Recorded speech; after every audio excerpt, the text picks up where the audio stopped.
Bienvenue sur notre chaîne. Aujourd'hui, nous allons analyser en profondeur le match en retard de la 12e journée de Liga entre le Real Madrid et le FC Valence, qui s'est déroulé le 3 janvier 2025 au stade Mestalla. Une rencontre riche en émotions et en rebondissements, avec des enjeux cruciaux pour les deux équipes. Avant cette rencontre, le Real Madrid occupait la 2e place du classement, à 2 points de l'Atlético de Madrid, avec l'opportunité de prendre la tête en cas de victoire. De son côté, le FC Valence, en difficulté cette saison, se trouvait en bas de tableau, luttant pour sortir de la zone de relégation.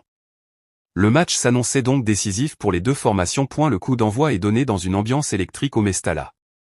Dès les premières minutes, le Real Madrid tente d'imposer son rythme, mais c'est Valence qui ouvre le score à la 27e minute. Sur une contre-attaque rapide, Hugo Duro profite d'un ballon repoussé par Thibaut Courtois pour inscrire le premier but de la rencontre.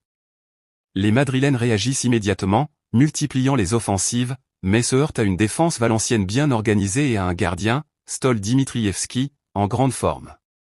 Au retour des vestiaires, Carlo Ancelotti effectue quelques ajustements tactiques pour dynamiser l'attaque madrilène. À la 60 minutes, Kylian Mbappé pense égaliser d'une superbe frappe, mais son but est annulé pour une position de hors-jeu. Quelques minutes plus tard, le Real Madrid obtient un pénalty après une faute sur Mbappé. Jude Bellingham s'avance pour le tirer, mais son tir heurte le poteau, laissant le score inchangé. La tension monte d'un cran à la 68 minutes lorsque Vinicius Junior est expulsé suite à un geste d'humeur envers le gardien Dimitrievski, laissant le Real Madrid à 10 contre 11.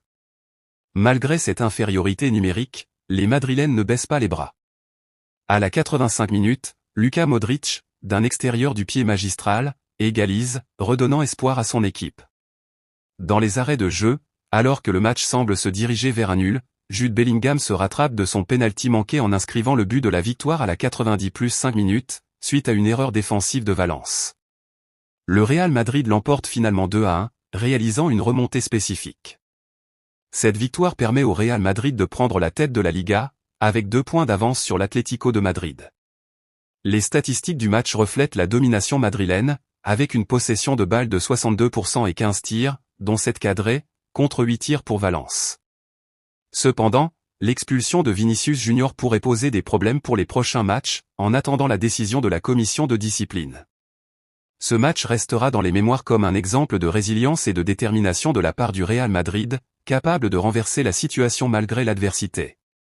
De son côté, le FC Valence pourra regretter de ne pas avoir su conserver son avantage, malgré une performance honorable. Merci d'avoir suivi cette analyse détaillée. N'hésitez pas à liker, commenter et vous abonner pour plus de contenu sur l'actualité footballistique. À très bientôt pour de nouvelles vidéos. You're doing great. You're doing a great job. Don't stop. Do not stop.